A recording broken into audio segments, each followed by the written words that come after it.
the air. As long as you got love. What's on your mind?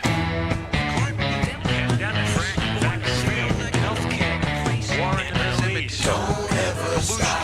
Don't ever stop. What do you think? That's right.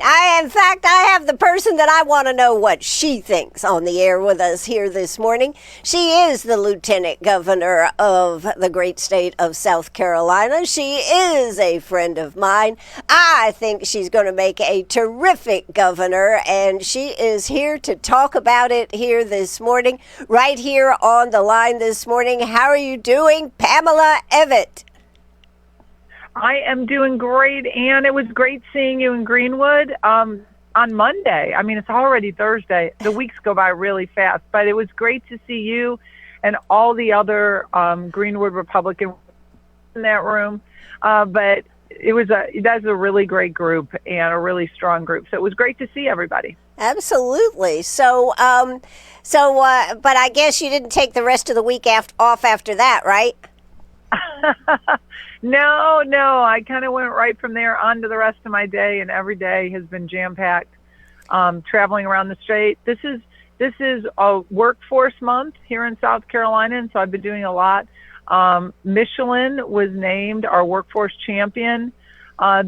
We had an award and a reception at the governor's mansion, the governor presenting them with an award for all they do to help champion our workforce and to, have apprenticeships and to get young people working. And then yesterday, speaking to the chamber, the state chamber, as well as the Department of Workforce, and talking about, as you know, one of my favorite topics, how do we get our young people working again? Absolutely. And, I think I want to give you the opportunity to address the fact here we have another shooting yesterday, three police officers, law enforcement officers killed, two were shot and are still alive. But and then take it back to just a week ago yesterday, Charlie Kirk. I just can't imagine what is happening in our country. Well, Ann, I mean, first off, I think we have to now all take a really good hard look in the mirror and realize that, our society is getting more and more broken because of the breakdown of the family, because of people walking away from their faith, or at least not talking about it in open public spaces, which is what Charlie Kirk did, right? He celebrated family. He celebrated his faith. He was unapologetic about it, and he lost his life for it. And so I think if we want to carry his legacy on, we have to make sure that we take a look and say, hey, this is a bigger problem. This is not just a government can fix it problem. Now, there are some things that government does have to come in and do a better job on. And, first and foremost, we saw what happened in Charlotte with the stabbing of that young girl by a career criminal. Like, there is no reason these dangerous people should continuously be let out on the streets. We need more prosecutors that are willing to take on tough cases and fight them with everything they have instead of pleading them down. We have to make sure that our judges are rooted in the Constitution so that they pass down sentences that are deserving. We have to lock these people up. And then, first and foremost, we need to pray for our law enforcement officers every single day, because it seems like, every time we see these big tragedies, a lot of times it's connected to them serving warrants on people and going to their, somebody's home, and we see these horrible tragedies happen, and so needless. So, we have a lot of things we have to work on, but I think we can't fix anything, Ann, unless we get back to our faith and our families and we start repairing those relationships. Well, it is. I heard somebody talking last night. Political violence is the religion of Gen Z. That's frightening when you look at what happened out there with Charlie Kirk and romanticizing assassinations. I mean, we literally, we literally, it's hard for me to believe that you couldn't believe in family, faith, and America as something that you would be against. That's perhaps the hardest thing for me to understand, whether you like the guy or not. But those three values are what sets America apart. And you couldn't be more spot on with that. And, it should be a gut check to everybody. And we saw it playing out specifically. There was a big concentration on our schools and college campuses, really waking people up to say, wait a minute, we have professors and teachers that are teaching our children that are celebrating an assassination. The American public stuff. Right. These away from our kids. Well, one of the things that I am, the young man that shot Charlie Kirk, I am so glad, and I mean, this is a little averse, but so glad that he is alive. And that maybe we can find out some of the places that things are coming from, because we don't really have that ability to find stuff out when they get killed. At least this one is alive, and maybe they can delve deeper into what happened. Well, I agree, and that's a great way to look at it, because so many times, people that commit these heinous acts, they take their own life. Sure. Or their life is taken in the midst of, this activity that they're doing.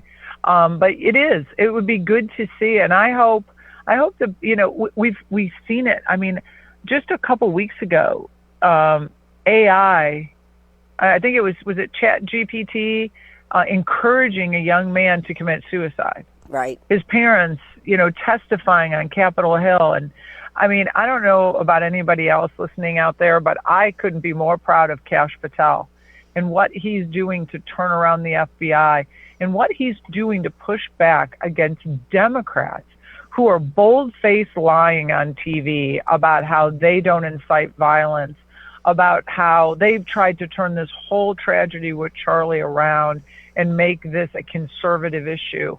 This is not a conservative issue. This is the realization that the Democrats have been spewing hate for years, and they will and should take ownership of this problem that we now have. You cannot run around and call people Nazis, call Republicans a threat to democracy. Maxine Waters, very vocal about getting in the face of conservatives and Republicans and making them feel uncomfortable and running them out of public places. I mean, Jasmine Crockett, advocating violence, kick them, punch them, we're going to beat them. I mean, they own this, and do not let them fool you that their rhetoric was not violent. Oh, absolutely. Absolutely. But, Pam, in light of that, and since you are running for governor for the great state of South Carolina, I wanted to ask you, several of the municipalities across our state have started to institute hate crime ordinances. And, of course, there's a big question. The Senate and the House, they have avoided that so far. Do you think that makes a difference? Is that something that can help or not? I mean, South Carolina, is one of two states that doesn't have it. Of course, they're using that as part of their case out there for charges with Utah. What would you advocate for or not for, Pam? You know what?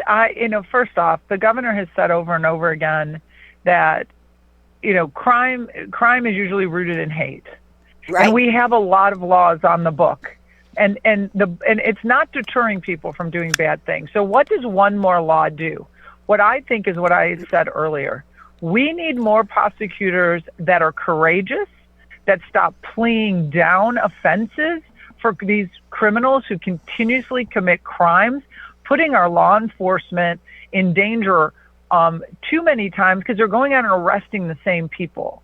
Right. And if you talk to law enforcement, those people tend to tick up their violence every time they encounter them. We need to make sure that we have constitutional judges that will actually sentence people appropriately. I mean, if we can get that, if we can get those things in place, and we still think we can do more, then maybe. But let's do what we already have in our toolbox. And Ann, I just think it's amazing because the whole summer and the end of last year, when we were seeing Jewish students get harassed and abused and bullied, and they were locking themselves in classrooms, fearful of their lives, solely because they were Jewish. All these states that had these hate crime laws, to my knowledge, I don't think anybody got arrested and cited with a hate crime. So again, we can put all these things in place to make ourselves feel like we've checked a box to stop the problem. But if you really want to stop the problem, then you have to make sure we're doling out consequences. And I think what you're seeing, and my mom says it good, and you know, she's going to be 97, so she's seen a lot of things. What we're seeing happen is because we have gone way too long without giving consequences for bad actions. Agreed. Well, even Pam, but even the fact that once somebody is convicted of a crime, let's say it's a death penalty case, the amount of time that can go on before somebody even faces the death penalty, I think, is the fact that there is no action. I mean, I realize that we have to protect their rights and all this kind of stuff, but what was it? Bixby has been on death row for 25, maybe 25, 30 years. The man that killed the people over in Abbeville, the law enforcement over in Abbeville, they finally have said that he's competent to stand for his crime and get the death penalty. But it takes too long. Well, you know, and again, I think that's more of a constitutional issue, Ann. I mean, I have heard it argued a few ways that if we had more judges that could, you know, bring these things to trial quicker, that we could move them along. You know, I think that's something that should be looked at because, you know, you're hearing that sentiment more and more over the years, is that these cases take too long to get to trial, even if the death penalty isn't on the table. That's How true. long do people sit in jail before they get to trial? I mean, you know, we in Five Forks, the girl that was killed, not Five Forks, 5 Points, the girl that was killed in 5 Points, they still haven't decided if her killer is going to face the death penalty. He hasn't seen trial. And how many years ago was that, Ann? Yeah. So, I mean, I think justice needs to be swifter, and it does need that for the families, right? Families carry the agony and the torture, and I can't even imagine what it would feel like to have your child murdered. And so, like, I know, like, Charlie's wife is courageous and wonderful, and those children will grow up without their father and only be able to see what a great, gifted person he was from videos. But nobody's really talking about Charlie's parents a whole lot.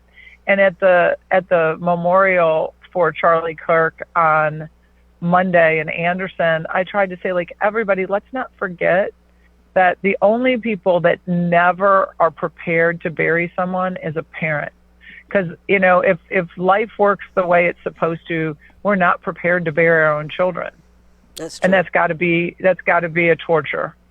Well, Pam, as the governor for the great state of South Carolina, what could you help make a change as far as getting more of the judges, the prosecutors being able to have the funding to be able to move? I had David Stumbo on yesterday, and he said, well, it's much better than what it was from COVID, but we've still got a huge backlog. And that one of the things that he said is having more time, more bench time, more time to have court would be one thing. But what else? Do you have any idea what could be done to bring justice to bring these cases up to par, to not be so far lagging? And what I think works best is to bring all the stakeholders to the table and find out exactly what meaningful change can come about. And I think that, I've been proud of the legacy the governor and I have, because, everybody knows that the governor's position in the state is limited. Yes. But what the governor can do really well, and what I've seen firsthand, and it's really what I learned in business, it's making relationships with the General Assembly, making relationships with business, with prosecutors, bring everybody to the table and say, all right, we need to do better. What makes us do better? Is it more bench time? Is it trying to find more judges? Tell us, is it more prosecutors?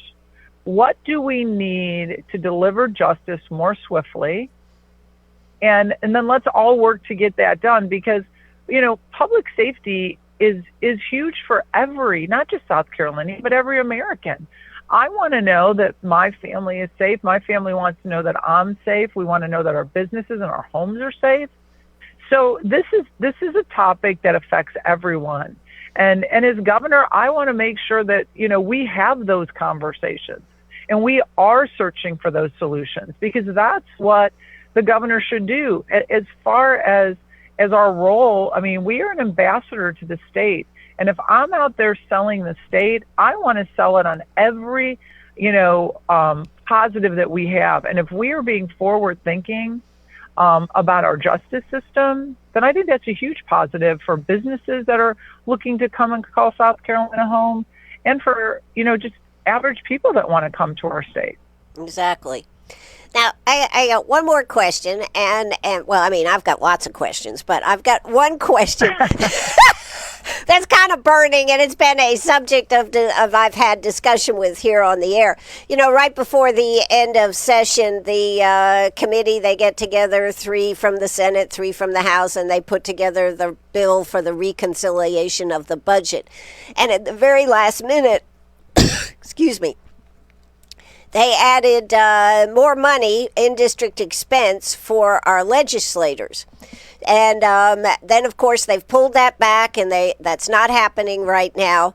But I think, Pam, and then when you talk to a legislator, there's always, we need to do this so we can get more other people involved in the legislature and everything. Well, last night I looked up what Texas does, and they meet every other year for, 140 days. They make, what do they make? $7,200 a year plus 202 or 221 for expenses, and that's it. Here in South Carolina, we meet for 5 months, and the money that they make, it really means that nobody can be anything else other than a legislature, unless you're a lawyer or maybe a doctor that can take time away from your practice. Have any thoughts been thought about changing up how our legislature meets so as not to make this a full-time job? If you put everything together that the legislature will make, if this $18,000 comes through, it's almost $50,000 per year. Any thoughts about how to do this? Meet every other year? Meet less? What do you think? I don't know if there have been those kind of talks within the General Assembly. That's a constitutional thing, so I don't think it's something that the General Assembly can just come up with. It was like changing, the lieutenant governor from running independently to running in a joint ticket with the governor. That'll have to go to the voters. It's got to start somewhere, right? Right. But then it would have to go to the voters, because I'm 90, maybe 98% sure that it would be a constitutional change. So, but would you advocate for it? Would you advocate for making a change, or would you say, whatever y'all decide? That is the position of the governor, isn't it, to advocate or not advocate for something? It really is, but I guess I would, off the cuff, I don't know, because I don't know what the challenges in Texas are either. So when we look at a model, we have to look at, okay, well, are people in Texas saying that that's creating its own challenges for them? I don't know that I think any system anywhere is 100% perfect. Right. So I guess before I would answer yes or no, and this is how I would govern, I would want to know all the facts, right? So tell me, does it work well?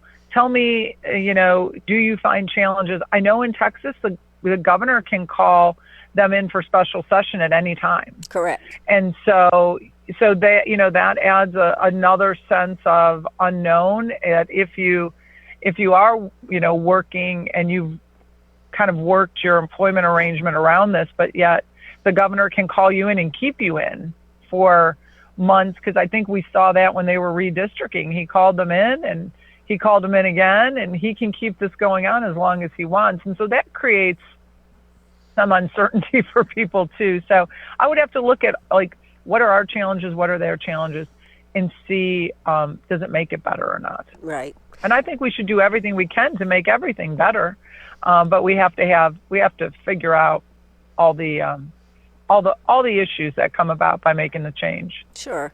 Well, I think one of the things is when the way we do it here, it does create, they can only really have that job unless, like, they are a lawyer and they can finagle their job around. And so there seems to be an increasing call for making this a full-time job, and I don't think it really needs to. Me personally, I don't think it needs to be a full-time job.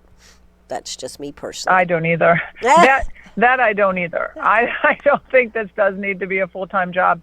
And I don't think, I think if you would make it a full-time job, it becomes very expensive to the taxpayer too. So, right. Exactly. No, I think our founding fathers never wanted it to be. They wanted people to come and assemble and do the will of the people and then go back home and do what they do. I also don't think they ever expected people to do this job forever. So, I mean, there's, yeah, we can look at this from a lot of different angles. Right. I just thought that's an interesting question because I know it's going to come up. The Supreme Court of South Carolina is looking at whether that was. But can I ask you this question? Do you think they should have voted it for themselves, or should they have waited and said in the next term, whoever is elected in the next term, they reap the benefits, and then that allows the folks to be able to say, I concur with this. I think you should get it. Do you think it was right that they just went ahead and said, yeah, we're going to vote it and it's good immediately?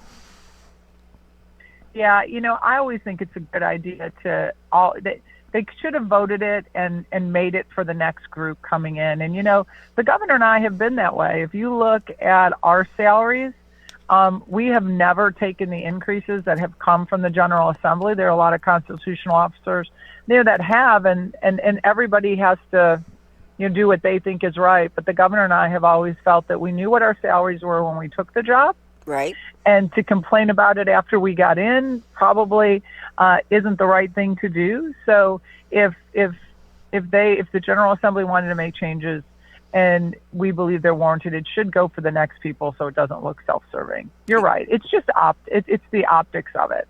Exactly. It is the optics of it.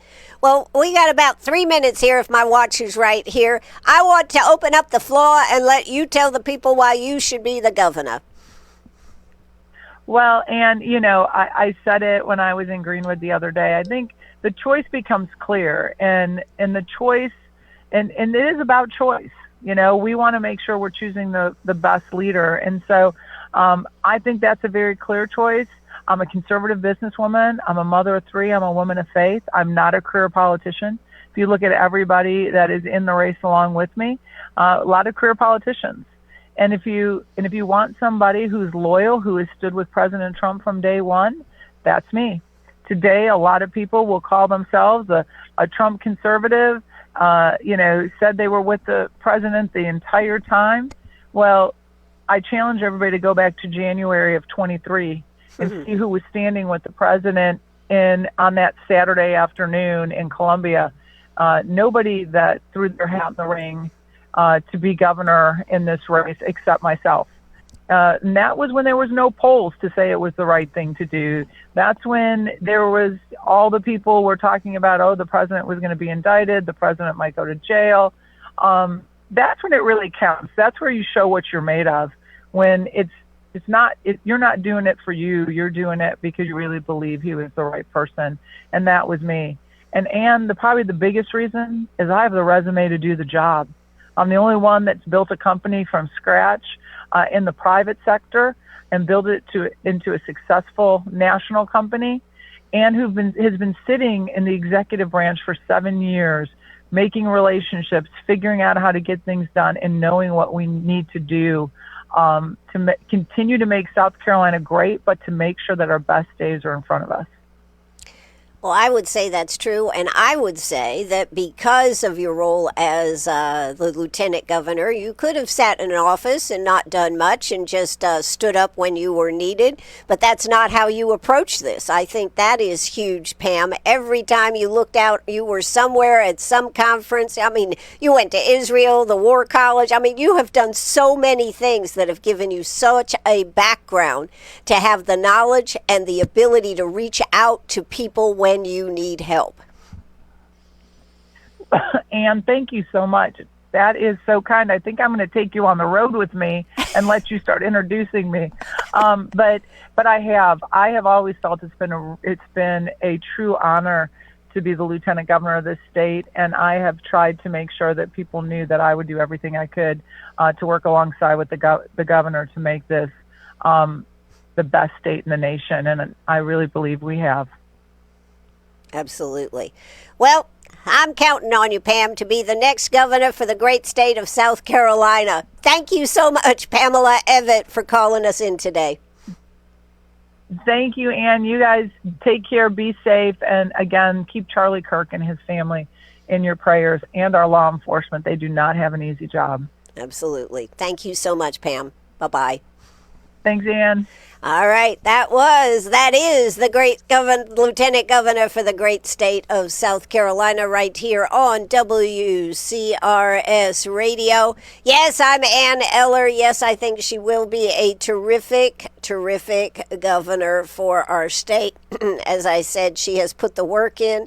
She's approached it like a business person that wanted to know everything, and she certainly has been out there doing it. She is strong. She is capable, and she doesn't just fly off the cuff and make statements. So from that standpoint, I think she will be terrific for us, and I think she will investigate all the avenues as to why certain things matter, where they should fall, and that is all that you can ask of your legislative, executive branch, whatever part of government that they are part of. So, what'd you think this morning? 864-229-7984, 864-229-7984. I asked her some more difficult questions here today, and I think she amped it up and did the job. So what'd you think? 864-229-7984.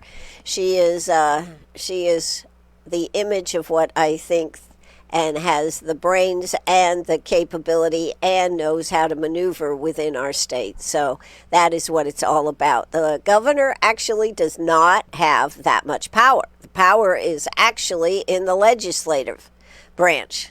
Oh, Lord. We're sunk then. It was good having David Stumbo on yesterday, Solicitor David Stumbo, hearing some of his thoughts about what needs to be done, how we can get through the backlog. And I liked what Pam said about putting all the stakeholders in a room. And, we always think throwing more money at something is the way to get stuff done. And what we find in so many instances, it's how it's being done. It's not the fact it's the money, it's are we being efficient in the money that we have and that we spend? Are we being proactive in acting before things go out of hand? It has to be a daunting job for the lieutenant governor to be the lieutenant governor and to be running for office and to keep up on all the issues that are out there. So I just want to say thank you, Pamela Evette, for coming on this morning. All right, moving on here today. Let's go ahead and get a quick check of the weather. Man, has this weather been fabulous. Fabulous, fabulous, fabulous. Let's see what we've got for weather. Well, before I get there, I have to know that I've walked 1,148 steps this morning, just in case you're interested.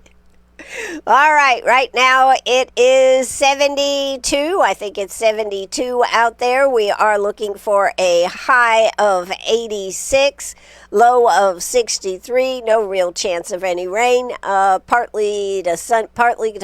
Partly cloudy, sunny skies. Friday comes in with a high of 88, a low of 64. No chance of any rain, really. And on Saturday, a high of 87, low of 62, and what does it say? A 24% chance of some showers. What are they saying on Saturday? Intervals of clouds and sunshine. A stray shower or thunderstorm is possible. High of 87. And on Saturday evening, clear to partly cloudy, low of 62. So that's what we're looking at. Sunday comes in, any chance of rain looks like that is gone, because it's going to be a high of 85, low of 62. And Monday with a high of 83 and a low of 63. So there you go. That's kind of where we are at as far as the weather. Not too shabby at all. Not too shabby at all. Now, what else do I have here to talk about? Well, let's go check out one thing. I had a couple other points I wanted to make, but let's go ahead and check this out, see what's in the news here this morning. I think Jimmy Kimmel being pulled off the air is really a sign that things are beginning to change. I do think that is a real reason for what is happening. If we could just get beyond where we are thinking in our staid ways and open up the possibilities, I think it could make a difference. I think that if Charlie Kirk's life could mean that people start looking at things in a different way and start really seeing what is going on in our country and with our young people, maybe we could make a difference. I certainly hope so. So that was one thing that I wanted to bring up here this morning. What else did I have here? The only end of writing is to enable the readers better to enjoy life or better to endure it. The only end of writing is to enable the readers better to enjoy life or better to endure it. How is that for a phrase, folks? That is pretty. Who said that? Samuel Johnson said that. That's right. Samuel Johnson said that. So anyways, I did have some comments about yesterday when we were talking about the road issue. I guess I could have asked Pam about the roads, but I was trying to go in a little different direction here this morning. People really are interested about how County Council is going to approach the the costs on our county roads right here in Greenwood. And not only that, of course, the state is an issue, but how are we going to get to a point where we're not taking forever to do this? I think that is one of the things that we need to really address in this world to make sure that we are finding the answers here. So I hope that this is something that continues as a discussion, and I hope that we end up getting involved in it. We need to get involved in what is happening with our with the roads? Are you going to say, okay, add another $20 to the road fee? But then, if they add this money, is it not going to be that we are going to have to, are we not going to have to look at things and say, you took the money, we paid the money, but what are the results? And so many times that is the thing that is missing, is the results. But my goodness, after what they did by saying that they would potentially let any HOA, homeowners association, come in front, any private, and see if they could take on paving their roads, I think this is going to be a boondoggle that they're going to rue the day that they had actually said, sure, come on down. And of course, the other thing is they cannot, they can, but I think they would be hard pressed, as one suggestion was, to take every county homeowner group out where the county has said, yes, we will pave your roads, to now say, no, we're going to take that out. So that question is going to be simmering for a while.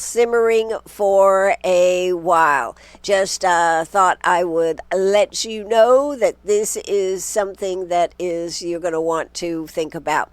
All right, coming up, a few events coming up. Saturday, runners and walkers are turning out for the 15th annual Race the Helix. That's 5K race, and 1 mile run walk supports the Greenwood Genetics Center Cares Fund. This provides financial support for uninsured and underinsured families with genetic disorders, working with Greenwood Genetics Center for consultations, testing, and treatment. So you can do either the 5K run or the 1 mile walk. It says the 5K run fee is $25 and the 1 mile walk run is free. And this, of course, was started by the Chanals of Greenwood, whose daughter Riley was diagnosed with a rare chromosomal deletion shortly after birth. In 2010, the Race for the Helix raises awareness of the Greenwood Genetics Center right here in Greenwood and how it works with and how it impacts families. And you got to go back on the Genetics Center. If it wasn't for Mr. Self, who was talking with, his name just went out of my brain, that they wanted to have a genetics center, and Mr. Self said, well, it better be right here in Greenwood. And that is how, Dr. Stevenson, and that is how that started. So I will say that it is a big boon, and I think sometimes we don't realize how fortunate we are to have that campus over there where the genetics center is, and so many other things have been added to that area over there. It really is something I need to go back. A few years ago, we did a walk through the genetics center, talked to doctors, and just had a great time looking at all the different departments. And it certainly has grown and continues to grow all across, not only here in our state, but across the world. As I've said many times before, I don't know how many times I have been traveling and said I was from Greenwood, South Carolina, right?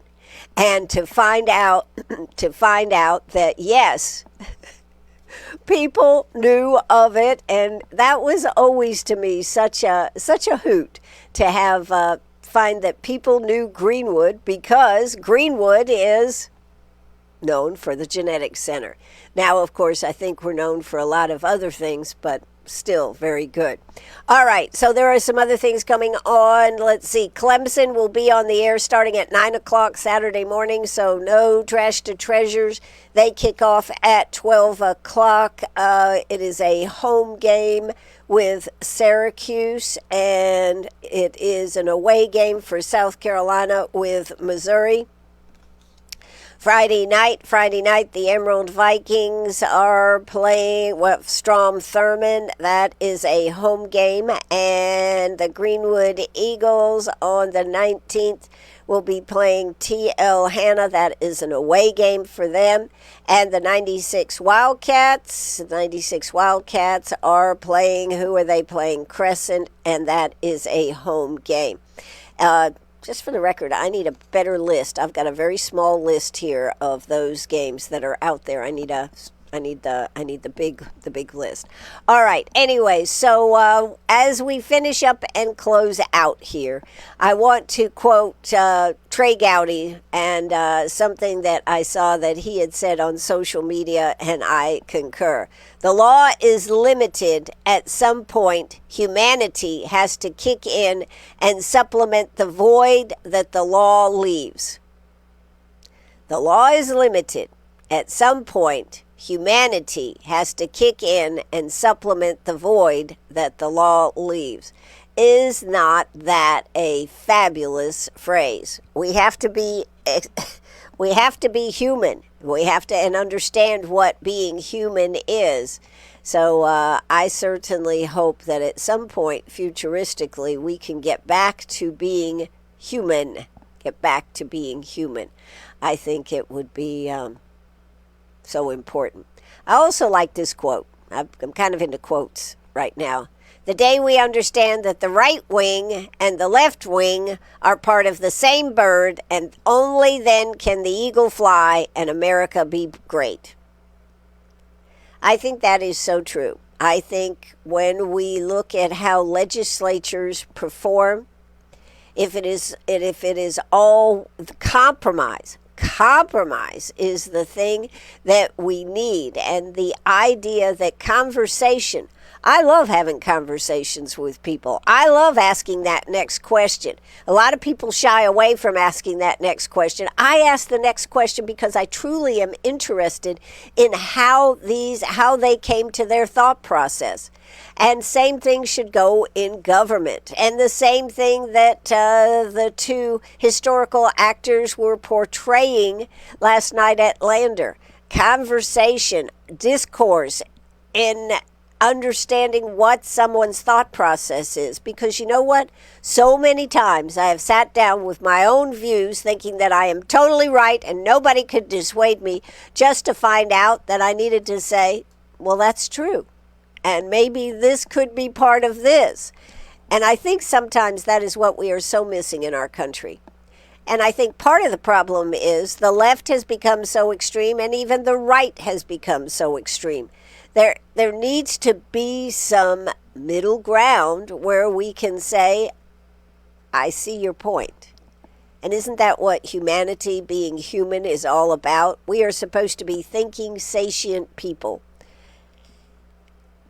But sometimes our thought processes get so wrapped up in what is politically the popular thing to say that we forget that we have the ability to say, that works, that doesn't work, and why. And so that people, if we continue talking, we could be able to get somewhere. But too many times things break down because one side is bullying the other side into getting their way. Isn't it interesting that we teach our children about non-bullying, right? About one of the songs that Shannon Tanner was singing. He was talking about being in line for the water fountain and telling the child, saying that how we were standing in line, there's always another child behind you, jostling you, pushing you. And he said, what are you supposed to say? Don't push me. Well, wouldn't it be nice if we could say to the other side, don't push me. Let's talk about it, because that's what has set America apart from so many other countries, is the fact that we were able to say, don't push me. So I wanted to say that here this morning because I do think that we need to turn down the temperature. We need to listen to each other, and whether it's going to happen or not, who knows? The only thing that I can do is keep talking about Don't push me. Don't push me. Let me finish my thought and let me say what I need to say. But when Crockett gets up there and gets on her high horse and talks about things, or even somebody like Jimmy Kimmel that tried to say that this was something that the shooter was a MAGA person, how crazy are these thoughts? And yet we are allowed to say them. But who's the person saying, don't push me, don't push me? We all need to be the people. We all need to bring reasonableness to the table. So, with that being said, I'm going to say adieu. The day we understand that the right wing and the left wing are part of the same bird, or only then can the eagle fly and America be great.